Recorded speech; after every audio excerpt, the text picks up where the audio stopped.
আসসালামু আলাইকুম বন্ধুরা, কেমন আছেন? আজ আমি আপনাদের একটি স্কেচআপ টেবিল কীভাবে অঙ্কন করতে হয় তা দেখিয়ে দেব। অবশ্যই সাথে থাকবেন, শেষ পর্যন্ত দেখবেন।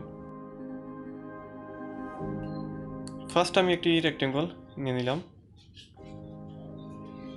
ইচ্ছে মতো আপনি পরিমাপ দিয়ে করতে পারেন, আমি শুধুমাত্র দেখানোর জন্যই করছি। বিভিন্ন ডিজাইনের টেবিল স্কেচআপে অঙ্কন করা যায়। আপনি কাজ সুন্দর করে করতে পারলে সুন্দর হবে।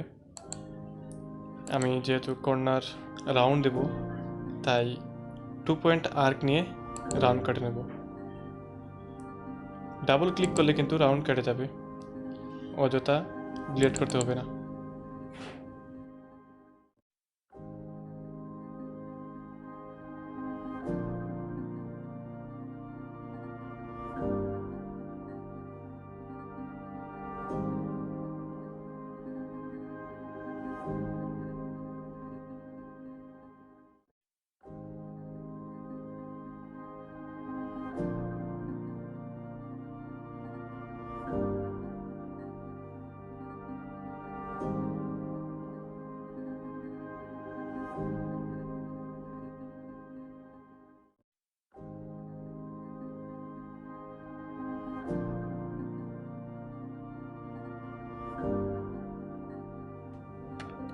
পয়েন্টে ধরে সার্কেল কমান্ডটি শো করবেন।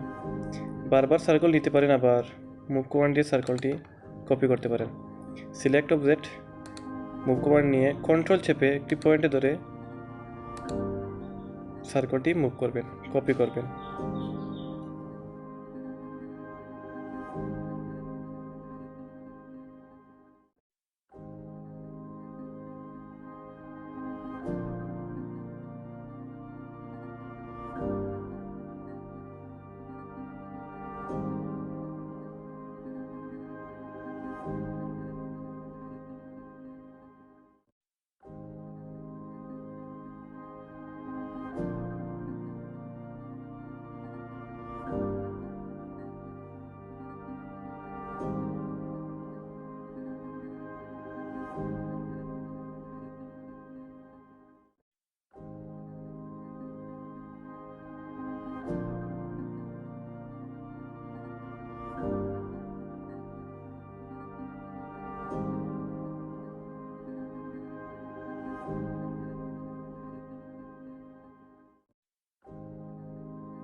রোটেট কমান্ড দিয়ে টেবিলটি রোটেট করে বাইর করে নিন। তার ঠিক পজিশনে নিয়ে আসতে পারেন। আমার প্রায় কাজ শেষ। এখন কালার করব। কালার করার জন্য আপনি সিলেক্ট করে করে কালার করতে পারেন, আবার গ্রুপ করেও কালার করতে পারেন।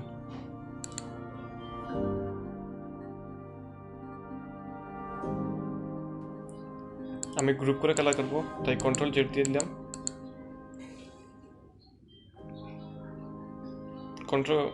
গ্রুপ করার জন্য সম্পূর্ণ অবজেক্টটি আপনাকে সিলেক্ট করতে হবে আগে, তারপর মেক এ গ্রুপ। এখন আপনি কালার দিলে সম্পূর্ণ অবজেক্টটি কালার হয়ে যাবে, আপনাকে আলাদা আলাদা কালার দিতে হবে না। আমার কাজ শেষ। তো বন্ধুরা, ভিডিওটি কেমন লাগলো অবশ্যই কমেন্ট করে জানাবেন, সাবস্ক্রাইব করবেন, সাথে থাকবেন ইনশাল্লাহ। সুস্থ থাকুন, ভালো থাকুন, আল্লাহ হাফিজ।